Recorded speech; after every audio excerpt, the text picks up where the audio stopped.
brought to you by MDH Masala. দারুণ বিশুদ্ধ প্রাকৃতিক হলুদ, লঙ্কা, ধনে। না, লঙ্কা, ধনে, হলুদ, MDH। নমস্কার, দেখছেন জি 24 ঘন্টা 3:03 3 খবর নিয়ে আপনার সঙ্গে রয়েছি আমি শুক্লা, এবং আমি বলবো মমতা বন্দ্যোপাধ্যায় তিনি কিন্তু আরো একা হয়ে গেলেন, কারণ কোয়েল মল্লিক তিনিও ইস্তফা দিলেন। তাহলে তৃণমূলের রাজ্যসভার সাংসদ সংখ্যা কত দাঁড়ালো জানো? আর শুক্লা ঠিক যেখান থেকে শেষ করবে আমি সেখান থেকে শুরু করব যে কোয়েল মল্লিক তিনি এবার কোন ডেস্টিনেশনের দিকে এগোবেন, মানে মমতা বন্দ্যোপাধ্যায় শিবিরেই থাকবেন নাকি যারা বিদ্রোহী শিবির, ঋতব্রত শিবির সেদিকে যাবেন, নাকি বিজেপির দিকে যাবেন, কি করবেন? অন্যদিকে বিজেপি নেতাদের বিরুদ্ধে হাইকোর্টে ভাইপো কি বক্তব্য অভিষেক বন্দ্যোপাধ্যায়ের, আমি নীলাঞ্জনা জানাবো আপনাদের। যেমনটা শুরুতে বলছিলাম যে মমতা বন্দ্যোপাধ্যায় তিনি আরো একা, কালীঘাট শিবির ফাঁকা হয়ে যাচ্ছে, কারণ কোয়েল মল্লিক, এখন এই নতুন নাম কোয়েল মল্লিক, তিনিও ইস্তফা দিয়ে দিয়েছেন তৃণমূলের রাজ্যসভার সাংসদ পদ থেকে তিনি ইস্তফা দিলেন। শুধু তাই নয়, তিনি কিন্তু ভূপেন্দ্র যাদবের সঙ্গেও দেখা করেছেন, অর্থাৎ শুধু ইস্তফা দেওয়া নয়, সঙ্গে ভূপেন্দ্র যাদবের সঙ্গে দেখা করা অত্যন্ত গুরুত্বপূর্ণ, ইঙ্গিতপূর্ণ এবং তাৎপর্যপূর্ণ বলেই মনে করা হচ্ছে। এই ভূপেন্দ্র যাদবকে তিনি কিন্তু নির্বাচনী পর্যবেক্ষক ছিলেন বিজেপির এই রাজ্যে 2026-এর বিধানসভা নির্বাচনে, আর সেই জায়গা থেকে দাঁড়িয়ে জল্পনা কিন্তু এই মুহূর্তে আকাশে বাতাসে যে কোয়েল মল্লিকও তিনিও কি বিজেপিতে যোগ দিতে যাচ্ছেন। আপনাদেরকে মনে করিয়ে দিই, সুখেন্দু শেখর রায়, প্রকাশ চিকবরাই এবং একই সঙ্গে কিন্তু সুস্মিতা দেব, এই তিনজন তারা কিন্তু ইস্তফা দিয়ে তার কয়েক ঘন্টার মধ্যে তারা বিজেপিতে যোগ দেন এবং তাদেরকে বিজেপির টিকিটে রাজ্যসভায় পাঠানো হচ্ছে। এবার সেই তালিকাতেই কি যোগ দিতে চলেছেন কোয়েল মল্লিকও? কোয়েল মল্লিক ইস্তফা দেওয়ার ফলে তৃণমূলের রাজ্যসভার সাংসদ সংখ্যা এসে দাঁড়ালো 9 এবং এই মমতা বন্দ্যোপাধ্যায়ের পাশ থেকে সরে যাওয়া কি কোয়েলেই শেষ হবে, নাকি তালিকাটা আরো দীর্ঘ থেকে দীর্ঘতর হতে পারে? এই প্রশ্নও কিন্তু এই মুহূর্তে আকাশে বাতাসে ঘুরে বেড়াচ্ছে। ইস্তফা দিয়েছেন কোয়েল মল্লিক। কোয়েল মল্লিকের ইস্তফা দেওয়ার সঙ্গে সঙ্গে কিন্তু আরও একটা জল্পনা, তাহলে কোয়েল মল্লিকের পরবর্তী গন্তব্য কি হতে পারে, তিনি কোন দিকে যাবেন, কোন পথে যাবেন, এই প্রশ্নও কিন্তু সমানভাবে উঠতে শুরু করেছে।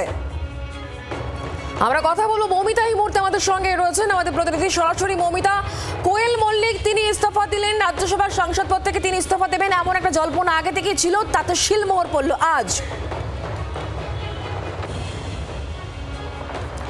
দেখো, 11ই জুন মেল মারফত তিনি ইস্তফা পাঠিয়েছিলেন রাজ্যসভায়, কিন্তু সশরীরে গিয়ে আজ তিনি তার স্বামী নিসপাল সিং তার সঙ্গে গিয়েছিলেন এবং গিয়ে তিনি রাজ্যসভার চেয়ারম্যানের কাছে তার ইস্তফাপত্র দিয়েছেন।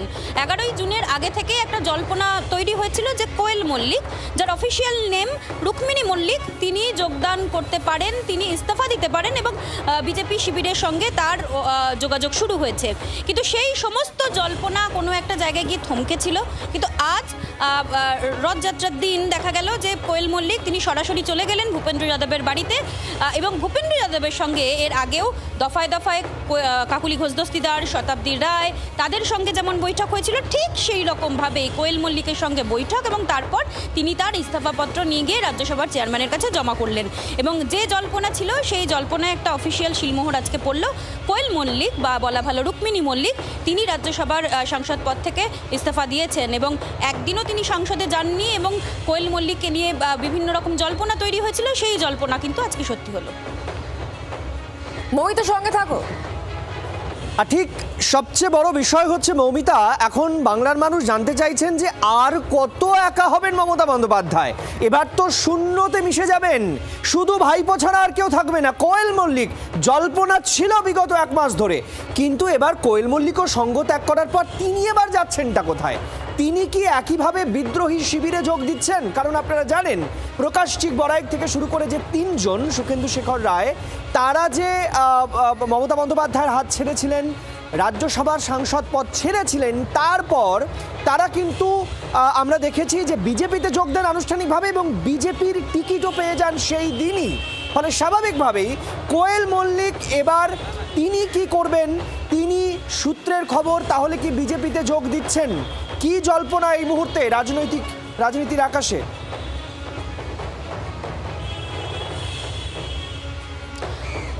দেখো, ভূপেন্দ্র যাদবের সঙ্গে বৈঠক অত্যন্ত ইঙ্গিতপূর্ণ, কারণ একদিকে যখন এনসিপিআইতে এই মুহূর্তে যারা রয়েছেন, কাকলি ঘোষ দস্তিদার, শতাব্দী রায়, রচনা বন্দ্যোপাধ্যায়, সায়নী ঘোষরা, তারা যখন বৈঠক করেছিলেন, দফায় দফায় ভূপেন্দ্র যাদবের সঙ্গে বৈঠক হয়েছিল, তখনও বেশ কিছু সম্ভাবনা তৈরি হয়েছিল। তারা এনসিপিআই নামক একটি দল, সেই দলে যান এবং তারা এনডিএর সঙ্গে মার্চ করেন। এইবার কোয়েল মল্লিক, তার ক্ষেত্রে বিষয়টা কি, সুখেন্দু শেখর রায়, সুস্মিতা দেব এবং প্রকাশচিক বড়াইক তারা কিন্তু সরাসরি ইতিমধ্যেই বিজেপিতে যোগদান করেছেন এবং দুপুরবেলা বিজেপিতে যোগদান করানোর পরেই বিজেপির রাজ্য সভাপতি শ্রমিক ভট্টাচার্য তারা যোগদান করার পরেই দেখা গেল যে কয়েক ঘন্টার মধ্যে বিজেপির তরফ থেকে জানিয়ে দেওয়া হলো সেই তিনজনই রাজ্যসভার সাংসদ। নতুন করে কোয়েল মল্লিককে নিয়েও কিন্তু সেই জল্পনাই তৈরি হয়েছে যে কোয়েল মল্লিক তাহলে এখানে একটা বিষয় জানতে চাইবো মৌমিতা, মানে সেদিক থেকে দেখতে গেলে রাজ্যসভায় 4টি সিট, মানে এই 4টি সিটের মধ্যে 3টে সিট পরিষ্কার এবং কোয়েল মল্লিকের সিটটা নিয়ে জল্পনা ছিল। এই চতুর্থ সিটে অনেকে বলছেন প্রসেনজিৎ চট্টোপাধ্যায় যেতে পারেন, নাকি কোয়েল মল্লিককে বিজেপি টিকিট দিয়ে পাঠাবে, এই বিষয়টা একটু জানতে চাই। দেখো, সবটাই তো এই মুহূর্তে জল্পনা এবং সম্ভাবনা স্তরে রয়েছে। যতক্ষণ পর্যন্ত না বিজেপি অফিসিয়ালি এই বিষয়ে মুখ খুলছেন, ততক্ষণ তো কিছু বলা সম্ভব নয়। কিন্তু এটাও সত্যি যে প্রসেনজিৎ চট্টোপাধ্যায় তিনি পদ্মশ্রী পাওয়ার পর কিছুদিন আগে যখন অমিত শাহ তার সঙ্গে তার বাড়িতে গিয়ে দেখা করেছিলেন, তখনও যেমন একটি জল্পনা নতুন করে তৈরি হয়েছিল, আজকে তেমনি ভূপেন্দ্র যাদবের সঙ্গে কোয়েল মল্লিকের এই সাক্ষাৎ আরও একটি জল্পনা তৈরি করেছে। তবে ঘটনা যেটাই হোক না কেন, এটাই এই মুহূর্তে সত্যি যে মমতা বন্দ্যোপাধ্যায় তিনি আরও একা হলেন। তার কালীঘাট তৃণমূল কোট আনকোট সেটা ক্রমশ শূন্যের পথে এবং মমতা বন্দ্যোপাধ্যায় শুধুমাত্র তার কোট আনকোট বাঘ ভাইপো অর্থাৎ অভিষেক বন্দ্যোপাধ্যায় তাকে ছাড়া আর কাউকে পাশে পাচ্ছেন না।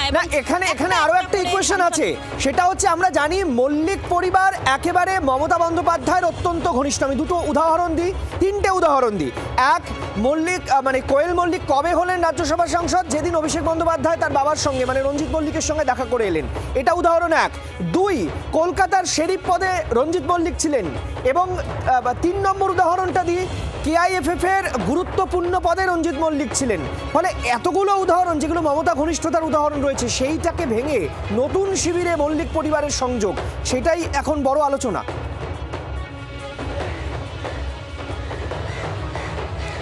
সৈকত, ফিরহাদ হাকিম, অরূপ বিশ্বাসের ক্ষেত্রে তাহলে তোমার মূল্যায়ন কি? তারাও তো মমতা বন্দ্যোপাধ্যায়ের 2 হাত হিসেবে ছিলেন, তারাও তো মমতা বন্দ্যোপাধ্যায়ের সব থেকে ঘনিষ্ঠ ছিলেন, বিশেষ করে মদন মিত্র, কারণ পুরনো লোক তারা যদি দল বদল করতে পারেন, শিবির পরিবর্তন করতে পারেন, মমতা বন্দ্যোপাধ্যায়কে ছেড়ে চলে যেতে পারেন।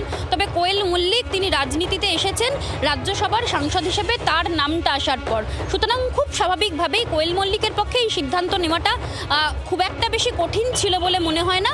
তবে ঠিকই এই বিষয়টা কঠিন মনে হবে এই মুহূর্তে দাঁড়িয়ে মমতা বন্দ্যোপাধ্যায়ের কাছে যে তিনি কাদের রাজ্যসভায় পাঠিয়েছিলেন। বেশ, আপাতত ধন্যবাদ আমাদের সঙ্গে থাকার জন্য মৌমিতা। আমি যেমনটা আপনাদেরকে জানাচ্ছিলাম এবং আমার সহকর্মী শুক্লাও আপনাদের যেমনটা জানাচ্ছিল যে মল্লিক পরিবারের পক্ষ থেকে যে রাজনৈতিক ইকুয়েশন ছিল, সেই ইকুয়েশনে এবার ইতি। কি করবেন কোয়েল মল্লিক? ইস্তফা তো দিয়েছেন, ঠিক যেভাবে আর 3জন তৃণমূল কংগ্রেসের সাংসদ ছিলেন তারা রাজ্যসভা থেকে তৃণমূলের সঙ্গ ত্যাগ করে যেভাবে বিজেপিতে এনডিএতে যোগ দিয়েছেন, টিকিট পেয়ে গেছেন, জিতে যাবেন বা গেছেন বলা যেতে পারে, ঠিক সেইভাবেই কি কোয়েল মল্লিকও একই পথে হাঁটবেন, নাকি তিনি আর কোনো রাজনীতিতে যাবেন না বা রাজনীতি করবেন না? ঠিক যেভাবে রাজনৈতিক সংস্পর্শে থাকলেও রঞ্জিত মল্লিক কখনো সরাসরি রাজনীতিতে আসেননি, সেভাবে কোয়েল মল্লিক কি বিজেপির সঙ্গে বা বিজেপির বুদ্ধিজীবী হিসেবে বা অভিনেত্রী হিসেবে সেভাবে থেকে যাবেন?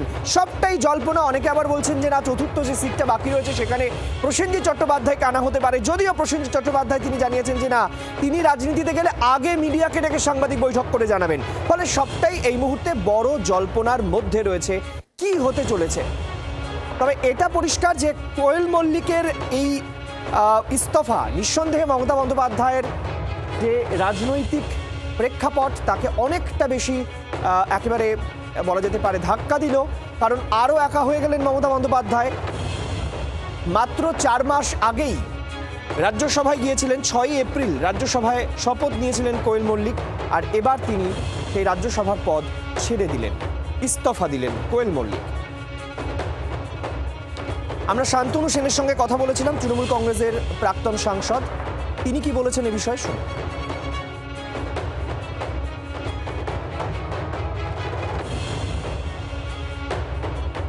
বাকি যে কজন রয়ে গেল তারা কবে ইস্তফা দেবে সেটার জন্যই এখন আমরা অপেক্ষায় রয়েছি। বিধানসভায় মানুষের রায়ে শোচনীয় পরাজয়ের পরেও যখন দলনেত্রী বলেন যে আমরা হারিনি, আমি রেজিগনেশন দেব না, এবং 80 জন বিধায়কের মধ্যে 65-67 জন বিধায়ক চলে যাওয়ার পরেও 28 জন লোকসভার সাংসদের মধ্যে 22 জন চলে যাওয়ার পরেও যখন দাম্ভিকতা এবং অহংকারের সাথে বলেন যে যারা চলে যাচ্ছে চলে যাও, আমার কাছে যারা পড়ে থাকবে তারা সোনার খনি, আগামী দিনে সেই সোনার খনিতে কজন পড়ে থাকে সেটাই দূরবীন দিয়ে বুঝতে হবে বলে মনে হচ্ছে।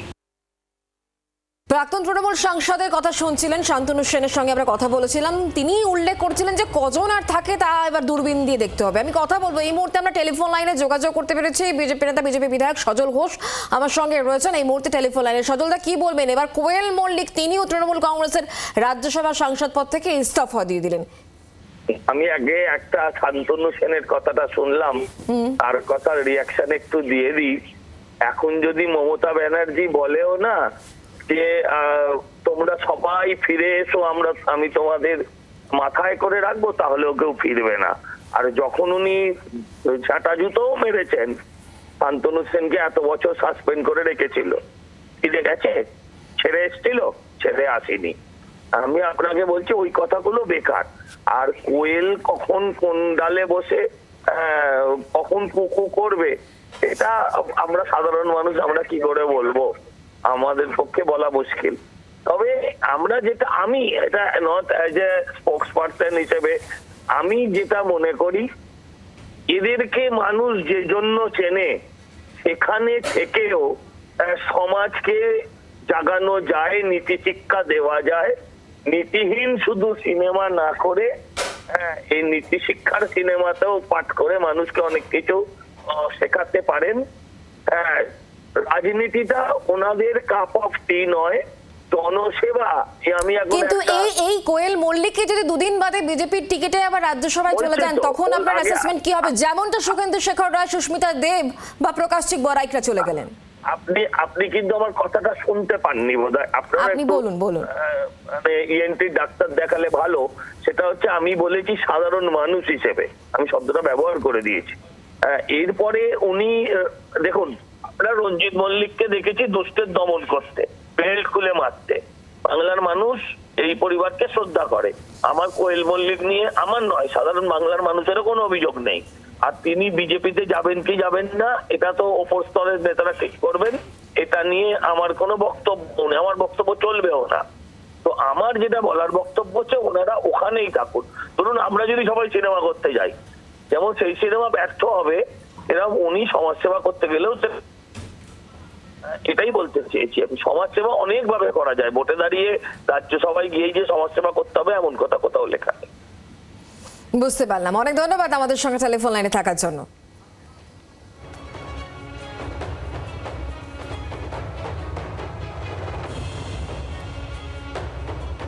আর এবার বলতে হচ্ছে অভিষেক বন্দ্যোপাধ্যায়ের কথা। অভিষেক বন্দ্যোপাধ্যায় ডিজে মামলায় চাপে রয়েছেন, সেই চাপ সামাল দিতে কি করতে চাইছেন নীলাঞ্জনা? তিনি সেই চাপ সামাল দিতে অভিষেক বন্দ্যোপাধ্যায় বিজেপি নেতাদের বিরুদ্ধে পাল্টা হুমকির অভিযোগ আনছেন এবং এই অভিযোগ তিনি হাইকোর্টে জানাচ্ছেন। বিজেপি নেতাদের বিরুদ্ধে এবার হাইকোর্টে অভিষেক বন্দ্যোপাধ্যায় তাদের বিরুদ্ধে হুমকি ভাষণের অভিযোগ তিনি করছেন। ডিজে হুমকি মামলায় সওয়াল করতে গিয়ে পাল্টা হুমকির ভাষণ তুলেও ধরছেন। তার কাছে সাক্ষ্য প্রমাণ রয়েছে, এমনটাই তার বক্তব্য, সেই সাক্ষ্য প্রমাণ তিনি রাখছেন।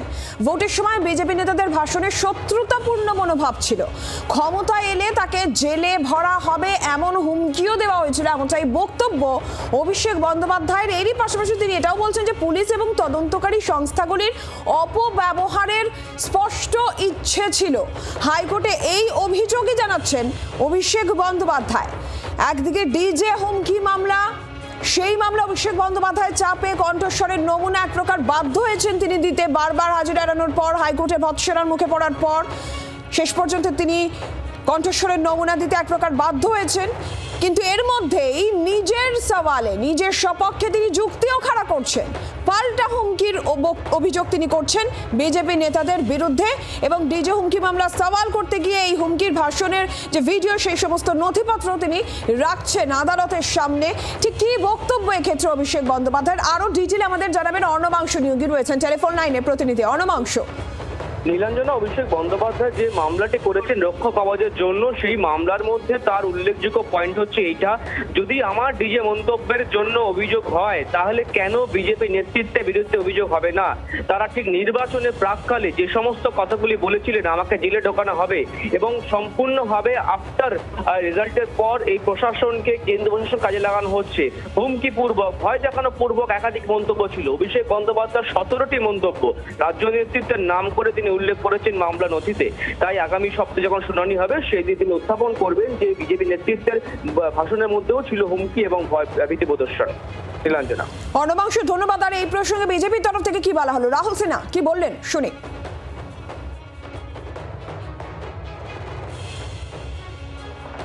ক্ষমতায় এলে জেলে তো ভরা হবেই, কারণ অপরাধ করেছে। সারা বাংলার মানুষ ক্ষিপ্ত যে চোর কেন এখনো বাইরে।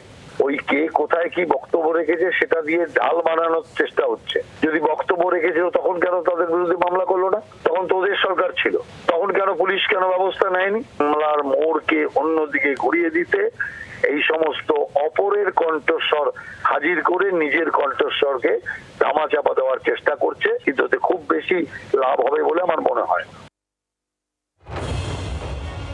স্বাস্থ্য আর নিউট্রিশন পাবে, শরীরও স্ট্রং হবে, অল্প খেলেই পেট ভরে, ডাইজেশন ঠিক রাখে। MDH সোয়াটিন, আসল protein. MDH brought to you by MDH Masala।